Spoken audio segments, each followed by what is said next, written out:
Investigando a gran César Moro, poeta peruano. Él le apellidaba Quispe, César Quispe. Tenía un hermano también que era artista y bueno, lamentablemente él creció en una época donde Lima era demasiado racista y tuvo que montar su apellido. Era homosexual, era bilingüe, era un artista, pintor, bailarín, también traquerín.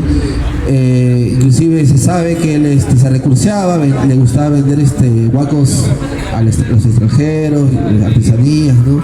Eran 1000 oficios, hasta que hubo un problema con un presidente y se tuvo que exiliar en México.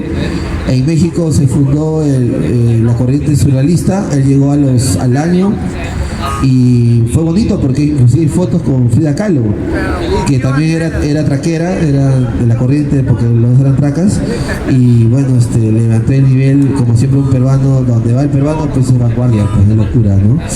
Y para mí es un orgullo.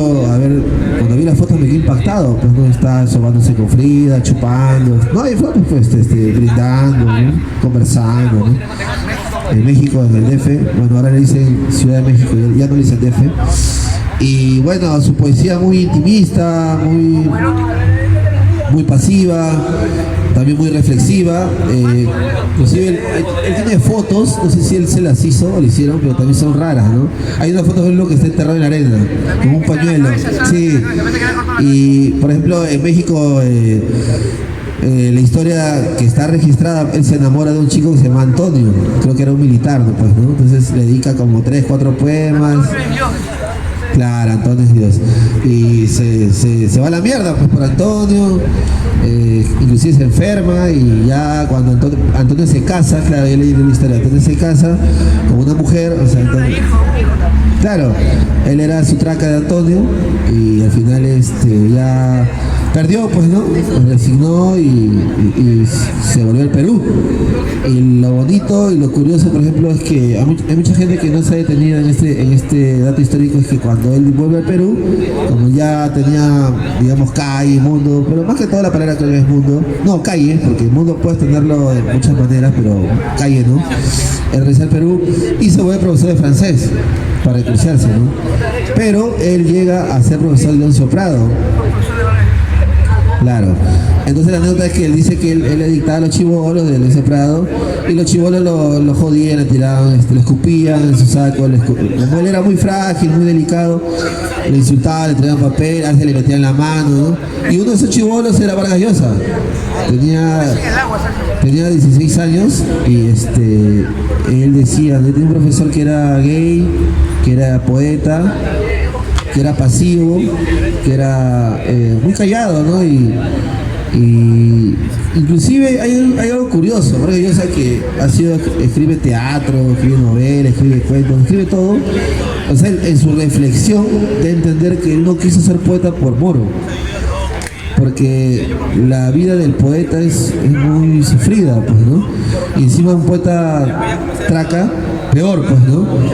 Entonces, porque se sabe que Mario también escribe poesía, pero nunca la publicó y yo no creo que tampoco la publique, ¿no?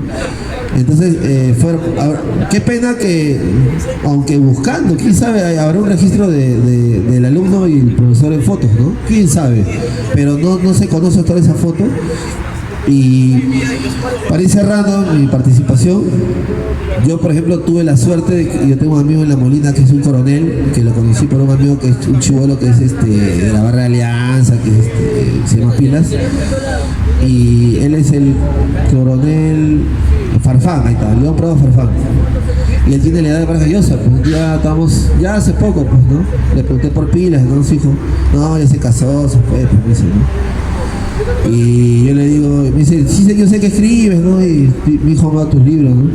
Y te voy a contar un dato, mi hijo, porque ya el señor tendrá pues, 60 por 70. No, tienes, claro, 6, 7, me dice Miguel. Yo era una promoción después de Vargas Llosa, me dice. Entonces la gente no sabe la historia, me dice, porque Vargas Llosa en sí no era peruano, era boliviano, porque creció en Bolivia, me dice, de niño.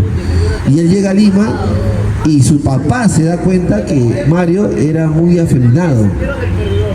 Entonces las fuentes, yo sabía esa fuente, pero de periodistas. ya ese periodista por venderte te hormonea, pues, ¿no? Entonces él me dice, no, Miguel, él era así. Y por eso que su hijo le dio miedo y claro, en ese le sacaban la mierda. Y él dice que a los meses Mario también aprendió a sacar, a todos le saca la mierda. Entonces ahí nace el escritor, el poeta. Y me quedé frío porque me lo contó. Claro, y él retrata la ciudad de los perros y me dice, Miguel, cuando ese huevón saca la novela, lo quemaron su libro, dice que se radicaliza y lo quema en un cilindro, creo, ¿no? Su viejo de Vargas Llosa, cuando se entera de que escribía poesía, decía que era homosexual. Él decía que todos los poetas son homosexuales, decía. Claro. Por eso lo mandó a León Segura. Claro. No, es que su viejo, no me entiende, su viejo, su viejo pensaba que su hijo era cabro. Claro, era macho cabrío. Entonces, pero a mí lo que a mí donde me pateó el cerebro fue cuando el señor que tiene casi la edad de Mario me dice, Miguel, ese huevón llegó afeminado, yo lo he visto, era una bebita. Pero cuando salió un león, puta, se peleaba. Y yo le digo, ¿por qué? Huevón, si estaba su tía, su abuela, su prima, y todas eran mujeres, pues. A él le gustaban sus tías y sus primas, ¿no? Es que no quería gastar pasaje, pues.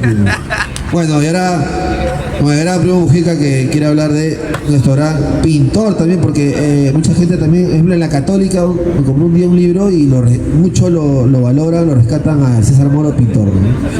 Sí.